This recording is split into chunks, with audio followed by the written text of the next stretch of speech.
ঐক্যমত্য কমিশন সবাইকে প্রতারিত করেছে, একাধিক রাজনৈতিক দলের অভিমত, সংকট সমাধানে সরকারকে উদ্যোগ নেওয়ার আহ্বান।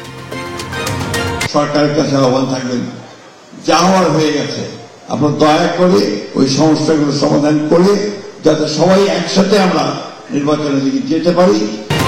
সংস্কার প্রস্তাব না মানলে দায়িত্বহীনতার পরিচয় দেবে বিএনপি, বললেন তাহের। জুলাই সনদ বাস্তবায়নে নভেম্বরে গণভোট চাইলেন পরোয়ার। জাতীয় নির্বাচনের আগে গণভোটের পক্ষে আদেশ জারির দাবি হাসনাতের। এনসিপি এবি পার্টি গণ অধিকারের সঙ্গে জোট করতে চায় গণতন্ত্র মঞ্চ। ডিসেম্বরের প্রথম ভাগে জাতীয় নির্বাচনের তফসিল জানালেন নির্বাচন কমিশনার আনোয়ারুল। পিআর পদ্ধতি সম্পূর্ণ রাজনৈতিক সিদ্ধান্ত। রাষ্ট্রদ্রোহ মামলায় শেখ হাসিনা সহ 261 আসামি পলাতক, পত্রিকায় বিজ্ঞপ্তি। 1 বছরে আওয়ামী লীগের 3000 নেতাকর্মী গ্রেফতার। পুতিন ও ট্রাম্পের পারমাণবিক পরীক্ষা চালানোর ঘোষণায় চাঞ্চল্য, অনিশ্চিত ও বিপজ্জনক পারমাণবিক যুগের দিকে ঝুঁকছে পৃথিবী। এবং সিরিজের শেষ টি-20তে ওয়েস্ট ইন্ডিজের কাছে 5 উইকেটে হেরেছে বাংলাদেশ। হোয়াইট ওয়াশের লজ্জায় লিটন দাসের দল। এই অবস্থায় পড়তে না চাইলে ব্যবহার করুন rainbow damp protector. Elastomer emulsion থাকায় দেয়াল থাকে damp proof rainbow paints, colour of joy. দেখছিলেন সংবাদ শিরোনাম, সংবাদ সকালে, সাথে আছে আমি আফ্রোদিতি মোশাররফ পার্বণ। অন্তর্বর্তী সরকার এবং ঐক্যমত্য কমিশন যে সংকট সৃষ্টি করেছে তা দ্রুত সমাধান করার আহ্বান জানিয়েছেন বিএনপির মহাসচিব মির্জা ফখরুল ইসলাম আলমগীর। শুক্রবার বিকেলে গণসংহতি আন্দোলনের ৫ম সম্মেলনে উপস্থিত হয়ে তিনি এসব কথা বলেন। এ সময় বিভিন্ন রাজনৈতিক দলের নেতারা জানান, জাতীয় ঐক্যমত্য কমিশন সবাইকে প্রতারিত করেছে। ইউসুফ ভাইয়ের রিপোর্ট, জানাচ্ছেন তামিম মাহবুব। শুক্রবার বিকেলে রাজধানীর ইঞ্জিনিয়ারিং ইনস্টিটিউটে অনুষ্ঠিত হয় গণসংহতি আন্দোলনের ৫ম জাতীয় সম্মেলন। সম্মেলনে যোগ দেন বিভিন্ন রাজনৈতিক দলের নেতারা। তারা বলেন, এই সরকারকে যারা বসিয়েছে তারাই তাকে প্রতারক বলছে। আর ডক্টর ইউনূস ফ্রান্স থেকে উড়ে এসে ক্ষমতা নেবার পরে বা দায়িত্ব নেবার পরে যখন বললেন এরাই আমার নিয়োগকর্তা, সেই নিয়োগকর্তারা পর্যন্ত বলেছে ওরা আমাদের সাথে প্রতারণা করেছে। বিরোধ সৃষ্টি করে আগামী দিনে এই রাজনৈতিক উত্তরণ আমরা ঘটাতে পারবো না। আমাদের পরিষ্কার বক্তব্য যে ঐক্যমত্যের ভিত্তিতেই এই জুলাই জাতীয় সনদ কিভাবে বাস্তবায়িত হবে তার প্রক্রিয়া ঠিক করে অবিলম্বে আমাদের নির্বাচনের মধ্যে যেতে হবে। জাতীয় ঐক্যমত্য কমিশন সবাইকে প্রতারিত করেছে বলে অভিযোগ করেন তারা। অন্তর্বর্তী সরকারকে সংবিধান সংস্কারের মতো সিদ্ধান্ত থেকে দূরে থাকার কথাও বলেন বক্তারা। অনেক সময় চরম বুদ্ধিমান মানুষরা নির্বুদ্ধিতার যে পরিচয় দেয়, জাতীয় ঐক্যমত্য কমিশন এবার সেই পরিচয়টা তারা দিয়েছে। যাদেরকে আমরা প্রায় মাথায় তুলে যাদেরকে আমরা রাখতে চেয়েছিলাম তাদেরকে এখন আখ্যায়িত করা, তারা এখন বিশ্বাসঘাতক হিসাবে, প্রতারক হিসাবে তাদেরকে এখন আখ্যায়িত করা হচ্ছে। এ সময় বিএনপির মহাসচিব মির্জা ফখরুল ইসলাম আলমগীর অন্তর্বর্তী সরকার এবং ঐক্যমত্য কমিশন যে সংকট সৃষ্টি করেছে তা সমাধান করার আহ্বান জানান। আজকে যে সংকট তৈরি করেছে এই অন্তর্বর্তীকালীন সরকার, ঐক্যমত্য কমিশন, আমি বিশ্বাস করি যে এই সংকট কেটে যাবে। সমস্ত যে চক্রান্ত, সমস্ত যে আপনার ষড়যন্ত্র আমাদের বিরুদ্ধে হচ্ছে তাকে পরাজিত করতে হবে। এখানে আমরা বিভিন্ন দল করতে পারি, বিভিন্ন মত থাকতে পারে, বিভিন্ন পথ থাকতে পারে। একটা বিষয় আমরা সবসময় ছিলাম, বাংলাদেশের ব্যাপারে সবার আগে বাংলাদেশ, এ ব্যাপারে আমাদের কোনো সন্দেহ নেই। চলমান সংকট দ্রুত কেটে যাবে বলেও প্রত্যাশা জানান মির্জা ফখরুল। তামিম মাহবুব, দেশ টিভি, ঢাকা। একটি দল নির্বাচন বানচালে উঠে পড়ে লেগেছে বলে অভিযোগ করেছেন বিএনপি মহাসচিব মির্জা ফখরুল ইসলাম আলমগীর। শুক্রবার জাতীয় সমাজতান্ত্রিক দল জেএসডির প্রতিষ্ঠাবার্ষিকীর আলোচনা সভায় তিনি বলেন, জুলাই সনদ নিয়ে বর্তমানে যে সংকট তৈরি হয়েছে তার দায় অন্তর্বর্তী সরকারের। আগামীতে নির্বাচিত হলে ফ্যাসিবাদ বিরোধী আন্দোলনের সহযোদ্ধাদের সঙ্গে নিয়ে জাতীয় সরকার গঠনের কথাও জানান তিনি। ফরুক বাবু রিপোর্ট।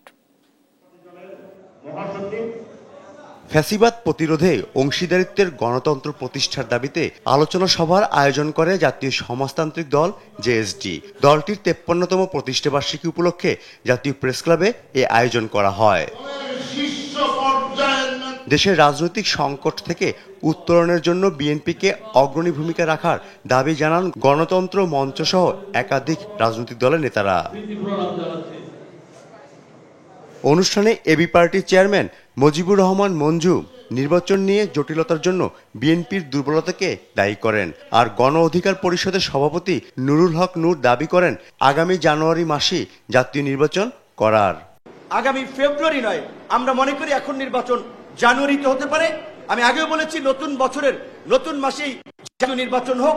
প্রধান উপদেষ্টা সেই বিষয়ে, রাষ্ট্রপতি সেই বিষয়ে নির্বাচন কমিশনকে দিক নির্দেশনা দেওক এবং জাতীয় নির্বাচনের একই সাথে গণভোট হবে। 8 মাস ধরে বিএনপি নানা বিষয়ে চুলচেরা বিশ্লেষণ করছে। কেন করছে? কারণ কি বিএনপি জানে যে ক্ষমতায় গেলে তাকে জবাবদিহিতার মুখে পড়তে হবে, তাকে প্রত্যেকটা ইস্যু হয়তো পালন করতে হবে। যে আমি ক্ষমতায় গেলে এই দায় দায়িত্ব পালন করতে হবে, এই ভাবতে ভাবতে 15 বছর ধরে ক্ষমতায় আসতে পারে না। ঐক্যমত্য কমিশনও শেখ হাসিনার মতোই সিদ্ধান্ত চাপিয়ে দিচ্ছে, এমন অভিযোগ করেছেন বিপ্লবী ওয়ার্কার্স পার্টির সাধারণ সম্পাদক সাইফুল হক।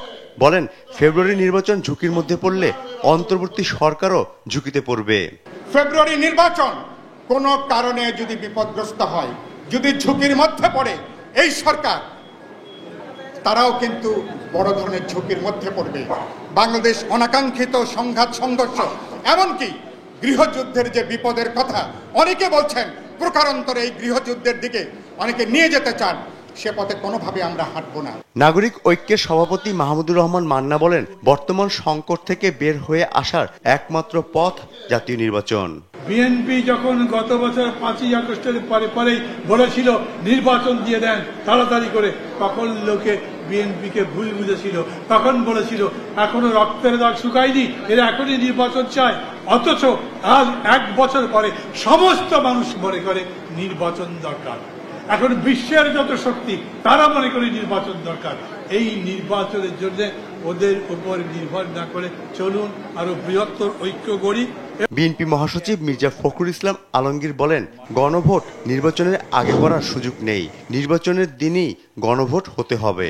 আজকে যে সংকট তৈরি হয়েছে, এই সংকট সত্যিকার অর্থে তৈরি করেছেন বর্তমান অন্তর্বর্তীকালীন সরকার।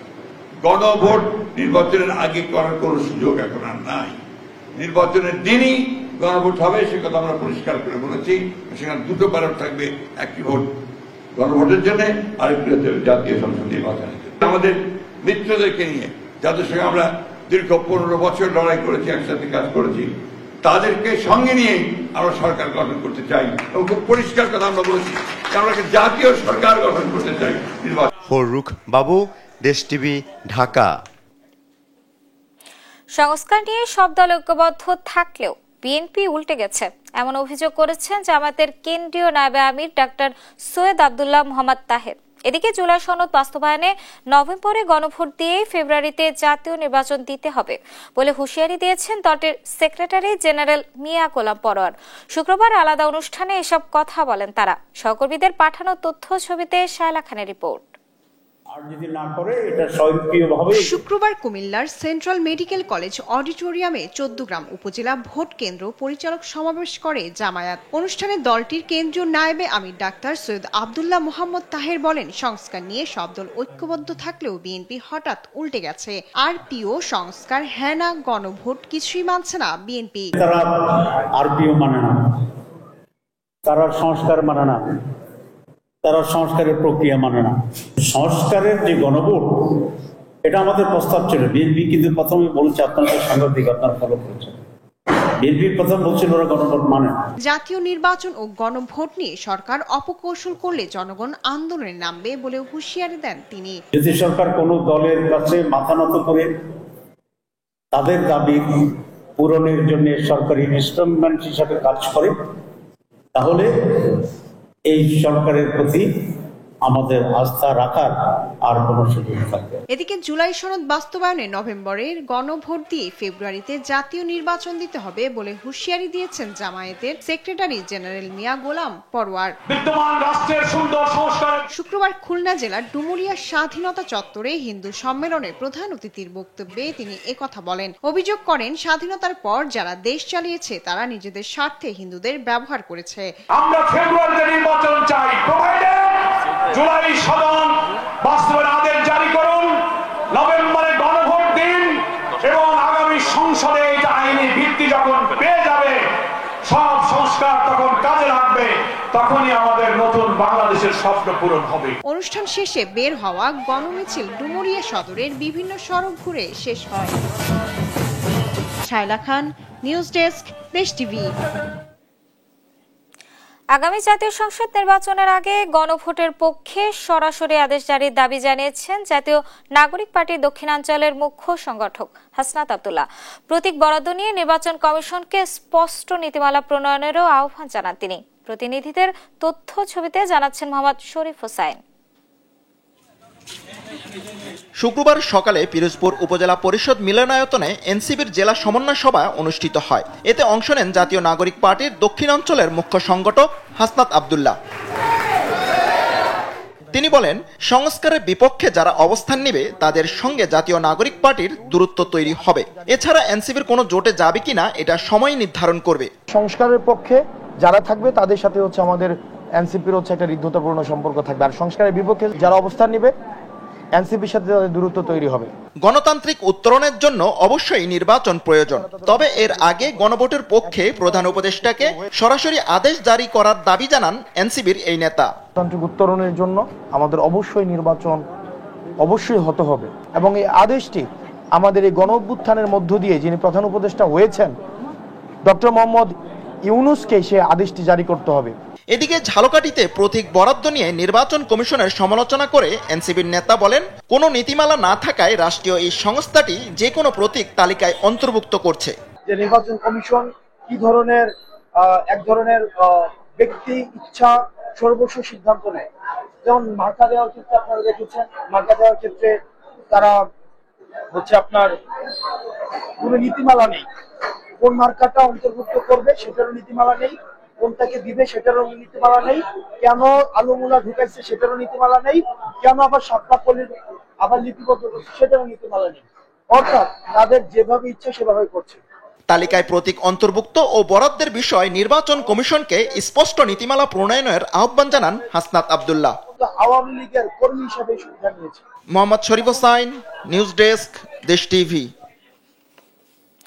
রাজনৈতিক কোয়ালিশন করতে যাচ্ছে গণতন্ত্র মঞ্চের 6 দল সহ জাতীয় নাগরিক পার্টি, এবি পার্টি ও গণ অধিকার পরিষদ। জুলাই অভ্যুত্থানের লক্ষ্য বাস্তবায়নে বিএনপি জামায়াতের বাইরে তৃতীয় শক্তি হিসেবে শক্তিশালী অবস্থান তৈরি করতে চায় দলগুলো। এরই মধ্যে এক মঞ্চে কর্মসূচিও দিয়েছে দলগুলো। তবে বিএনপির সঙ্গে আসন সমঝোতা হলেও আলাদাভাবে কর্মসূচিতে যেতে চায় গণতন্ত্র মঞ্চ। হাসান আল মাহমুদের রিপোর্ট। ত্রয়োদশ জাতীয় নির্বাচন যতই ঘনিয়ে আসছে, স্পষ্ট হচ্ছে রাজনৈতিক দলগুলোর বিভাজন আর জোটের মেরুকরণের বিষয়টি।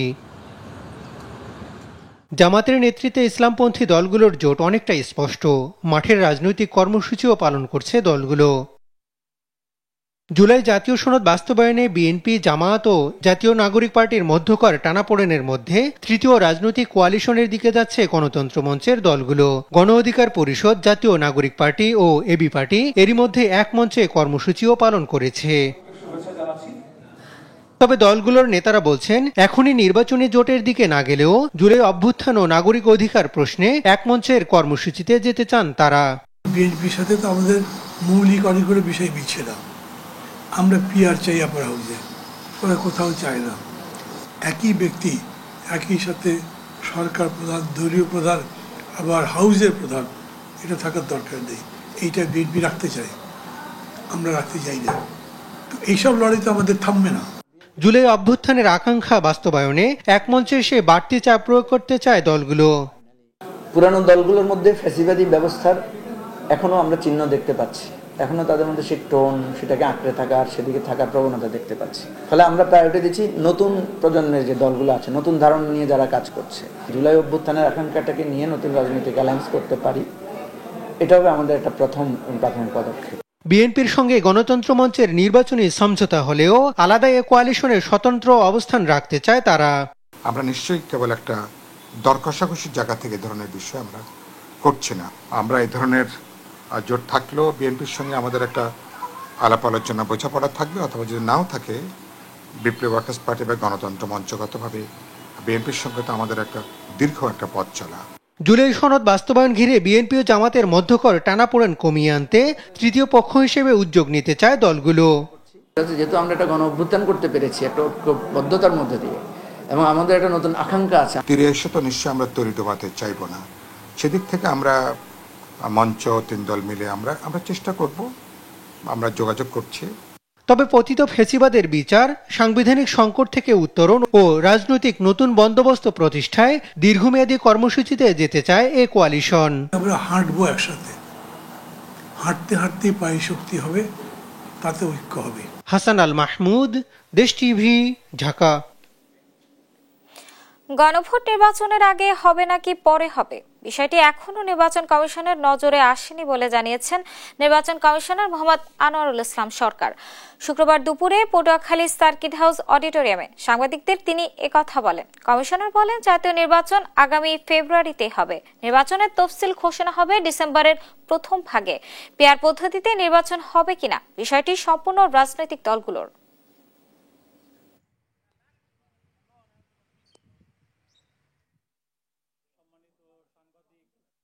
ফেব্রুয়ারিতে নির্বাচন অনুষ্ঠিত হবে রমজান মাসের পূর্বে। সেই অনুযায়ী আমাদের নির্বাচনের যে তফসিল সেটি ডিসেম্বরের প্রথম ভাগে ইনশাল্লাহ আমরা ঘোষণা করব। পিআরের বিষয়ে আমি মন্তব্য করব না, কারণ এটি সম্পূর্ণ রাজনৈতিক বিষয়। রাজনৈতিক সিদ্ধান্ত কি আসে সেটি অপেক্ষায় আছে। গণভোট ইস্যুতে প্রধান উপদেষ্টা ডক্টর মোহাম্মদ ইউনূস চূড়ান্ত সিদ্ধান্ত নেবেন। তবে যে সিদ্ধান্ত নেওয়া হোক না কেন, জাতীয় নির্বাচন 15 ফেব্রুয়ারির আগেই হবে বলে মন্তব্য করেছেন প্রধান উপদেষ্টার প্রেস সচিব শফিকুল আলম। শুক্রবার দুপুরে নোয়াখালী বিজ্ঞান ও প্রযুক্তি বিশ্ববিদ্যালয়ে জুলাই কন্যা ফাউন্ডেশন আয়োজিত অনুষ্ঠানে তিনি এসব কথা বলেন। প্রেস সচিব বলেন, কোনো শক্তিরই নির্বাচন পেছানোর সুযোগ নেই। পলিটিক্যাল পার্টি থাকলে মতবিরোধ থাকবে, আমি এক কথা বলবো, আরেকজন আরেক কথা বলবেন। প্রধান উপদেষ্টা ওনারা এটার ব্যাপারে ডিসিশন নেবেন। বাট যে কোনো ডিসিশনই হোক না কেন, ইলেকশন 15 ফেব্রুয়ারির আগে ফেব্রুয়ারি প্রথমার্ধে হবে।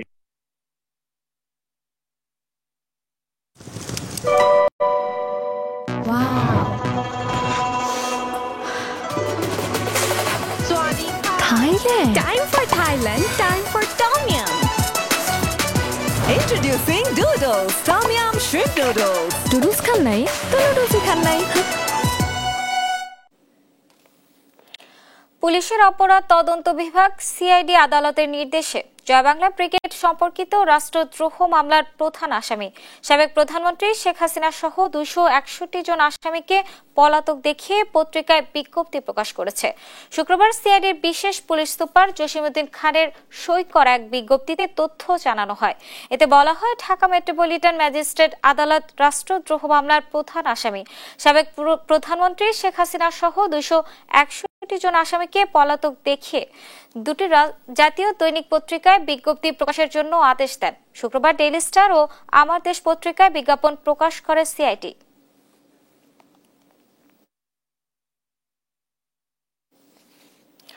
রাজধানীতে ঝটিকা মিছিল থেকে আওয়ামী লীগ ও অঙ্গ সংগঠনের 46 জনকে গ্রেফতার করেছে ডিএমপি। শুক্রবার রাজধানীর বিভিন্ন জায়গায় অভিযান চালিয়ে তাদের গ্রেফতার করা হয়। বিকেলে ডিএমপি মিডিয়া সেন্টারে সংবাদ সম্মেলনে এ তথ্য জানান ডিএমপির ডিসি তালিবুর রহমান। বলেন, জনমনে আতঙ্ক সৃষ্টি করতে এবং নিজেদের অবস্থান জানান দিতে ঝটিকা মিছিল করে আসছে কার্যক্রম নিষিদ্ধ সংগঠনের নেতা কর্মীরা। আর্থিক সহায়তা পেয়ে ঢাকার বাহির থেকে এসে এসব ঝটিকা মিছিলে অংশ নিচ্ছে অনেকেই। এবছর ঝটিকা মিছিল থেকে প্রায় 3000 নেতাকর্মীকে গ্রেফতার করা হয়েছে। গ্রেফতারকৃতরা হলো ত্রিশাল উপজেলা ছাত্রলীগের সাধারণ সম্পাদক মমিনুল হাসান সোহান, সাতক্ষীরা জেলা ছাত্রলীগের সাধারণ সম্পাদক মোহাম্মদ সুমন হোসেন, কুষ্টিয়া ইসলামী বিশ্ববিদ্যালয় ছাত্রলীগের সাংগঠনিক সম্পাদক মেজবাউল ইসলাম, বগুড়া জেলা ছাত্রলীগের সাংগঠনিক সম্পাদক মোহাম্মদ বজলুর রহমান বাঁধন। এটা মূলত তাদের যে অবস্থানটা সেটা জানান দেওয়া এবং ঢাকা মহানগরীকে জনমনে আতঙ্ক সৃষ্টি করার একটা অপচেষ্টা। দরপত্র ছাড়াই রাজউক চেয়ারম্যানের বাংলো সংস্কারে অনিয়ম নিয়ে দেশ টিভিতে সংবাদ প্রচারের 1 বছর পর অনিয়মের সত্যতা পেয়েছে তদন্ত কমিটি। তবে প্রতিবেদনে এড়িয়ে যাওয়া হয় আর্থিক অনিয়মের বেশ কিছু অভিযোগ। যদিও প্রাপ্ত অভিযোগের ভিত্তিতে জড়িত কর্মকর্তাদের বিরুদ্ধে ব্যবস্থা নেওয়ার সুপারিশ করেছে তদন্ত কমিটি। নিয়াজ মোর্শেদের রিপোর্ট। গেল বছরের 21 সেপ্টেম্বর দরপত্র ছাড়াই রাজউক চেয়ারম্যানের বাংলো সংস্কারে 9 গুণ বেশি ব্যয় শিরোনামে দেশ টিভিতে প্রচার হয় প্রতিবেদন, যেখানে উঠে আসে বাংলো সংস্কারের প্রথম দফায় 30 লাখ টাকার প্রাক্কলন প্রস্তুতপূর্বক উন্মুক্ত দরপত্র ছাড়াই কাজ শুরুর বিষয়টি। পরে আবারও 9 গুণ ব্যয় বাড়িয়ে দ্বিতীয় দফায় আরও একটি প্রাক্কলন হাতে নেওয়ার অভিযোগ। সংবাদ প্রচারের প্রায় 8 মাস পর অভিযোগ তদন্তে চলতি বছরের 29 জুন 2 সদস্যের একটি তদন্ত কমিটি গঠন করে গৃহায়ন ও গণপূর্ত মন্ত্রণালয়। তদন্ত শেষে একই বছরের 25 সেপ্টেম্বর প্রতিবেদন জমা দেয় কমিটি। প্রতিবেদনে দেশ টিভিতে প্রচারিত সংবাদের সত্যতা উঠে আসে, তবে প্রাক্কলন অনুযায়ী টেন্ডার না হওয়ায় আর্থিক অনিয়ম ঘটেনি বলে মতামত দেয় তদন্ত কমিটি।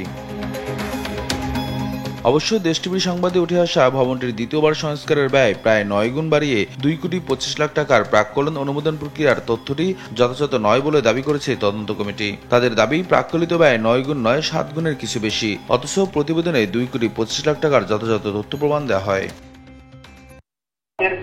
যা যা এসেছে আমরা যা ওখানে বলেছি, আমরা তো আমাদের নিজেদের থেকে তৈরি করে কোনো কিছু বলিনি। আমরা যা তথ্য নিয়েছি সেই তথ্যগুলো তো প্রতিবেদনে উল্লেখ করা আছে। সেই তথ্যগুলোর ভিত্তিতে যে সিদ্ধান্ত আসে সেই সিদ্ধান্ত বা যেই মতামত আসে সেই মতামতই আমরা দিয়েছি। এখন যদি এমন থাকে যে আমরা যেগুলো তথ্য প্রমাণ নিয়েছি সেগুলো সঠিক নয়, সেটা ভিন্ন প্রসঙ্গ হতে পারে।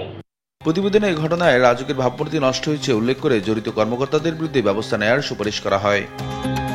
নিয়াজ মোর্শেদ, দেশ টিভি, ঢাকা। জাতীয়করণ সহ 5 দফা দাবিতে 19তম দিনের মতো অবস্থান ধর্মঘট পালন করেছেন ইবতেদায়ী মাদ্রাসা শিক্ষকরা। গেজেট প্রকাশ না করা হলে আগামী রোববার প্রেস ক্লাব টু যমুনা অভিমুখে লং মার্চের ঘোষণাও দেন তারা।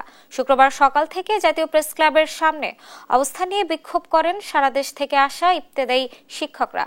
তারা জানান দীর্ঘদিন ধরে দাবি পূরণের আশ্বাস দিলেও কোনো উদ্যোগ নেয়নি সরকার। আমাদের একটাই দাবি, জাতীয়করণ যতক্ষণ পর্যন্ত আদায় না হবে আমরা ততক্ষণ পর্যন্ত এই রাজপথ থেকে উঠব না। আগামী রবিবার 2/11/2025 লং মার্চ টু যমুনা, ইনশাল্লাহ সারা বাংলাদেশ থেকে হাজার হাজার শিক্ষক নিয়ে আমরা লং মার্চ করব যমুনা অভিমুখে। আমরা তো আজকে 19 দিন পর্যন্ত এখানে অবস্থান কর্মসূচিতে আছি, তবে এই কর্মসূচি অব্যাহত থাকবে যতদিন না পর্যন্ত আমাদের শিক্ষা সংশ্লিষ্ট সকল অফিসাররা এ দাবি আদায় বাস্তবায়ন না করবে। অটিস্টিক ও প্রতিবন্ধী বিদ্যালয়গুলোকে স্বীকৃতি ও এমপিওভুক্ত করা সহ 5 দফা দাবিতে অবস্থান কর্মসূচি পালন করছেন এসব বিদ্যালয়ের শিক্ষকরা। শুক্রবার সকাল থেকে বাংলাদেশ প্রতিবন্ধী বিদ্যালয় সমন্বয় পরিষদের ব্যানারে জাতীয় প্রেস ক্লাবের সামনে অবস্থান নেন তারা। শিক্ষকরা বলেন 2019 সালে সমাজ কল্যাণ মন্ত্রণালয়ের প্রতিবন্ধী বিদ্যালয়গুলোর এমপিওর জন্য প্রজ্ঞাপন জারি করলেও এখনো তালিকায় যুক্ত হয়নি প্রতিষ্ঠানগুলো। কার্যকর পদক্ষেপ না নেয় কর্মসূচিতে নামতে বাধ্য হয়েছেন তারা। আমাদের মাননীয় সমাজ কল্যাণ উপদেষ্টা উনি বলেছিলেন যে সর্বোচ্চ 15 দিনের মধ্যেই উনি বিদ্যালয়গুলো পর্যায়ক্রমে স্বীকৃতি এবং এমপিওর আওতায় আনবেন, কিন্তু দুর্ভাগ্য আমাদের 3 মাস হয়ে গেল এখনো পর্যন্ত বিদ্যালয়গুলোর কোনো ডিসিশন আসেনি। তাই আমরা বাধ্য হয়ে আজকে রাজপথে 23তম আন্দোলনের 6ষ্ঠ দিন অতিবাহিত করছি।